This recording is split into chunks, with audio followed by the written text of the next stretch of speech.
Breaking news చూస్తున్నాం. ఇటు speaker విచారణకు హాజరయ్యారు. ఇటు కడియం శ్రీహరి, కేపీ వివేకానంద వేసిన అనర్హత పిటిషన్పై స్పీకర్ విచారణ జరిగింది.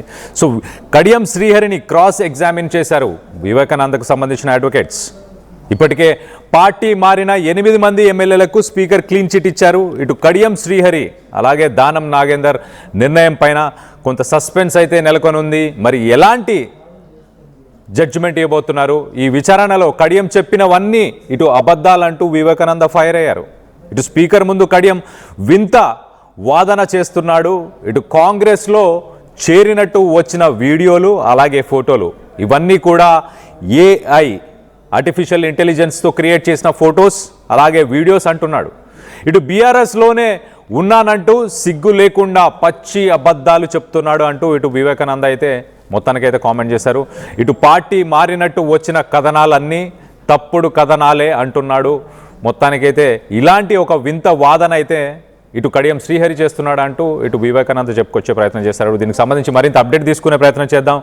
ఇటు మా ప్రతినిధి మధు ఉన్నారు, మధుతో మాట్లాడి తెలుసుకునే ప్రయత్నం చేద్దాం. మధు, ఇటు కడియం శ్రీహరి ఎలాంటి రెస్పాన్స్ ఇచ్చారు? ఈ విచారణలో ఎలాంటి స్టేట్మెంట్స్ ఇచ్చారు? ఏ పార్టీలో ఉన్నా అని చెప్పారు? ఏం మాట్లాడారు? ఎగ్జాక్ట్లీ వరుసగా నిన్న దానం నాగేందర్ తరఫున న్యాయవాదులు వచ్చారు, స్పీకర్ కార్యాలయం ముందు హాజరయ్యారు. ఈరోజు కడియం శ్రీహరి డైరెక్ట్గా స్పీకర్ కార్యాలయం ముందు హాజరయ్యారు. ఎందుకంటే బీఆర్ఎస్ తరఫున బీఆర్ఎస్ ఎల్పీ విప్పు కుత్బుల్లాపూర్ ఎమ్మెల్యే వివేకానంద గౌడ్ కూడా హాజరయ్యారు. ఇద్దరి సంబంధించినటువంటి వాదనలు వినిపించే ప్రయత్నం చేశారు. గతంలో హైకోర్టు సుప్రీంకోర్టును ఆశ్రయించారు. ఇదంతా మనకు తెలిసిందే, చాలా లాంగ్ ప్రొసీజర్కి సంబంధించి. సో ఈరోజు వీళ్ళ దగ్గర ఉన్నటువంటి ఆధారాలు, గతంలో కడియం శ్రీహరి కాంగ్రెస్ కండువా కప్పుకున్న ఫోటోలు, రేవంత్ రెడ్డి తర్వాత అప్పుడున్నటువంటి దీపాదాస్ మున్షి సమక్షంలో జాయిన్ అయినటువంటి ఫోటోలు వీడియోలు చూపించగా కడియం శ్రీహరి వింత వాదన వినిపించే ప్రయత్నం చేశారనేటువంటిది బీఆర్ఎస్ ఎమ్మెల్యే వివేకానంద గౌడ్ చెప్పే ప్రయత్నం చేశారు. దాంట్లో చాలా స్పష్టంగా ఇవన్నీ ఏఐ వీడియోలు, అందులో ఉన్న ఫోటోలు వీడియోలు నావే, ఆ ఫోటోలో కనిపిస్తుంది నేనే, వీడియోలో కనిపిస్తుంది నేనే, కానీ అవంతా ఆర్టిఫిషియల్ ఇంటెలిజెన్సీ, అది ఒరిజినల్ కాదు.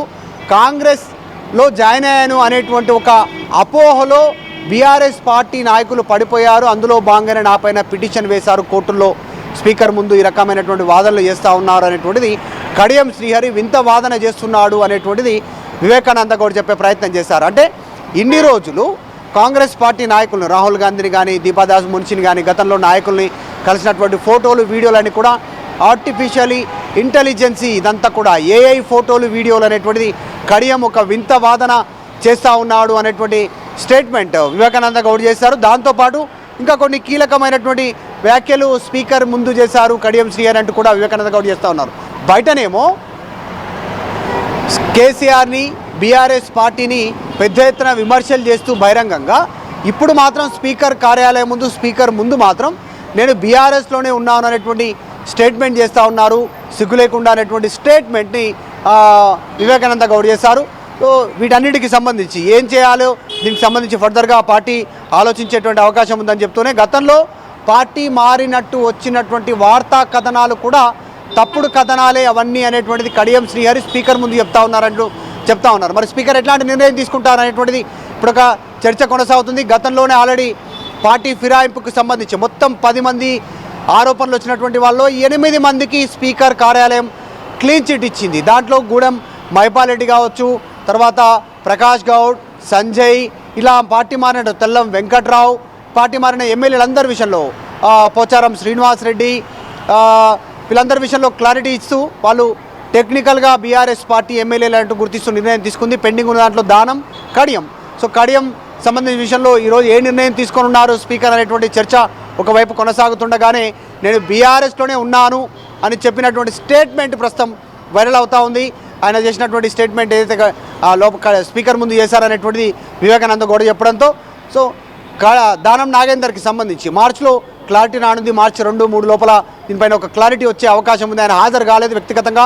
దానం నాగేందర్ కూడా స్పీకర్ కార్యాలయం ముందు హాజరు కావాల్సినటువంటి తప్పని పరిస్థితి ఉంది. సో ఈరోజు కడియం హాజరయ్యారు. కడియం విషయంలో ఒక క్లారిటీ రానుంది.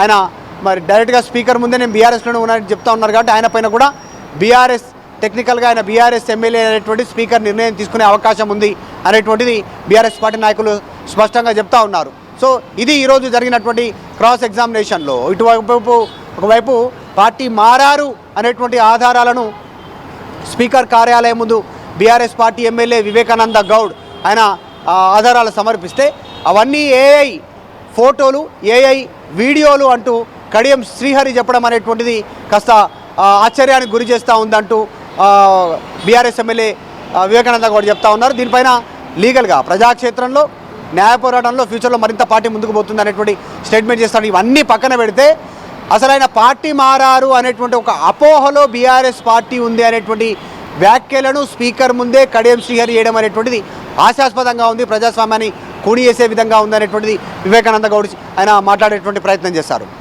కళ్యాణ్.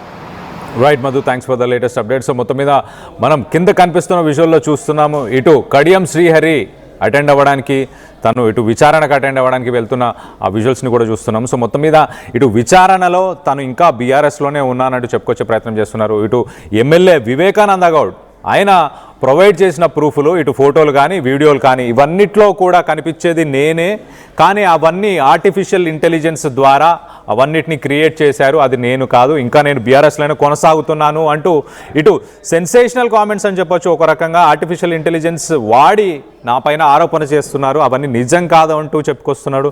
సో మొత్తం మీద దీనిపైన ఇటు ఎమ్మెల్యే వివేకానంద్, బీఆర్ఎస్కి సంబంధించిన ఎమ్మెల్యే వివేకానంద్ గౌడ్ ఏం మాట్లాడారో ఒక్కసారి ఆయన మాటల్లోనే వినే ప్రయత్నం చేద్దాం. మరి కడియం శ్రీహరి గారు మరి ఎంతో అపారమైనటువంటి రాజకీయ అనుభవం గల నాయకుడు, అనేక పదవులు అనుభవించినటువంటి నాయకుడు కడియం శ్రీహరి గారు. మరి వారి యొక్క మాటలకి బయట యొక్క తన చేష్టలకు పొంతనే లేకుండా, వారి మాటల్లో మరి స్పష్టత లేకుండా, అవగాహన లేకుండా అయోమయంలో మరి సమాధానం చెప్తా ఉన్నాడు. పార్టీ ఫిరాయించి బుకాయింపులు చేస్తూ ఉన్నాడు, లోపల బయటనేమో తొడగొడతా ఉన్నాడు, లోపలనేమో పిల్లిలాగా మారిపోయినాడు.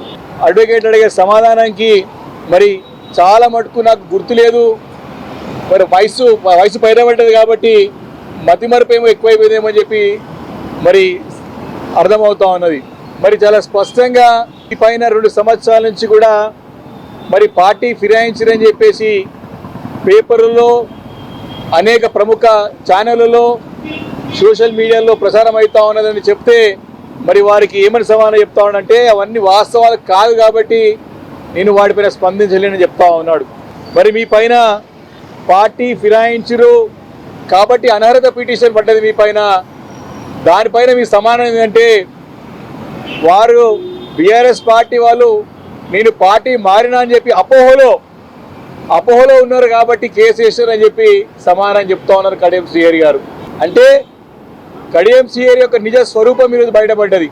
బయటనేమో కేసీఆర్ గారిని తిట్టుకుంటూ, కేసీఆర్ పైన నిందలు మోపుతూ, మా పార్టీ పైన బీఆర్ఎస్ పైన బురద వెళుతూ, లోపలనేమో నేను బీఆర్ఎస్ పార్టీలోనే ఉన్నానని చెప్పేసి బుకాయిస్తాం చూస్తూ ఉంటే, ఇంత దిక్కుమాలిన దిగజారిన రాజకీయాలు ఈ భారతదేశ చరిత్రలో ఎవరు చేయరు, కేవలం కడియం శ్రీహరి గారు చేస్తున్నట్టు స్పష్టంగా కనపడతా ఉన్నది. ఇంత పచ్చి అబద్ధం. మరి మీరు దీపాదాస్ మున్షి గారిని ముఖ్యమంత్రి గారి సమక్షంలో కలిశారంటే దీపాదాక్షి మున్షి గారు ఒకసారి నాకు తెలియదు అంటారు, ఒక్కోసారి ఏమో నాకు తెలుసు అంటాడు. మరి ఈ పేపర్లో ఫోటో వచ్చింది అని అడిగితే ఈ మధ్యలో ఏ ఆర్టిఫిషియల్ ఇంటెలిజెన్స్ ద్వారా జనరేట్ చేసిన ఫోటో మాత్రం నాదే, కానీ ఇది నా నిజం కాదు అంటాడు. అయోమయ పరిస్థితుల్లో ఈరోజు కడియం శ్రీహరి గారి పరిస్థితి కనపడ్డది.